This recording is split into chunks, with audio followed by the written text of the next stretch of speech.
Shiko, unë mendoj që duke parë të gjithë fushatët, duke kuptuar se çfarë lloj publiku kemi, se shoqëria shqiptare praktikisht është një lloj publiku që ka një lloj ndjeshmërie ndaj simbolikës, ka një lloj ndjeshmërie ndaj një lloj narrative emocionale. Dhe neve kemi parë që në këtë fushat pikërisht kjo është ajo që po përdoret nga pak më shumë nga opozita, duke qenë se ndoshta ka një skuadër më të madhe pasi për të bërë një lloj analize, po e them, të medjave sociale.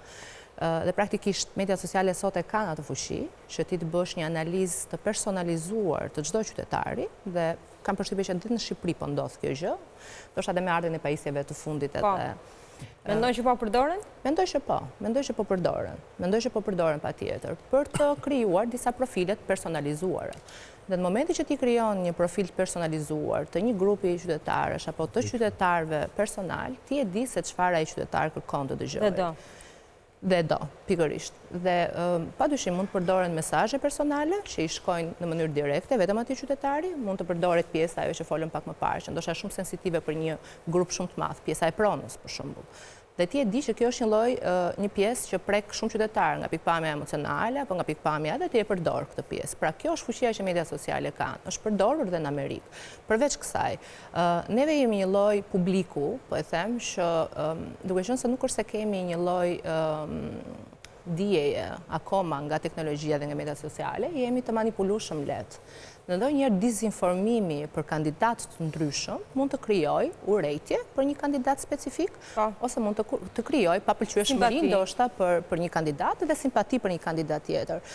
Dhe normalisht, duke qenë se jemi një lloj publiku që vëmendje ndoshta në mediave sociale e kemi pasur vetëm në atë aspektin estetik të saj, por jo thelbin që çfarë përcjell vërtet apo sa e rëndësishme është. Mendoj që një pjesë shumë e madhe e publikut shqiptar mund të manipulohet edhe kur shikon që një grup shumë i madh njerëzish, ne i quajmë ndonjëherë ushtri digjitale, ndjekin një personazh të caktuar apo pëlqejnë një narrativ të caktuar. Dhe ti në brenda vetes tënde thuaj që shiko se ky është një lloj personazhi apo ky është një politikan që ka pëlqyeshmërinë e një numri kaq të madh personash, kur shikon ato like-et apo kur shikojnë ato sa shikime me video. Mund t'i blejnë like-et? I blejnë. Patjetër, po nuk është vetëm çështja e blerjes së like-eve, është çështja edhe e hapjes së accounteve, pra të llogarive që mund të hapin. A i fshin politikanët shqiptar komentet negative? Në këtë fushat? Kam vënë re që po, disa komente negative po, kanë filluar bëjnë dhe blok.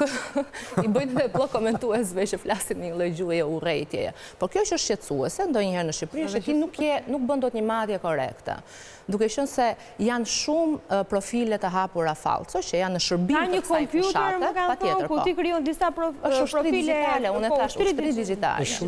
Dhe praktikisht kjo ushtri digjitale mund të bëj shpërhapjen e informacionit, sharing e videove, ato like-et e caktuara, komente, dhe sigurisht që sa më shumë like, sa më shumë komente, sa më shumë përhapje të ketë një video, aq më shumë virale bëhet, dhe aq më shumë të jep perceptimi që ky është një kandidat që pëlqehet. Ky është një kandidat që po krijon një lloj. Kush e përdor të ushtrin digjitale? Prandaj s'kemi TikTok, se kjo është vështirë të bëhet. Mendoj që ana që ka më shumë asete financiare, ndoshta, por dhe që ka një elektorat më të madh afër vetes saj.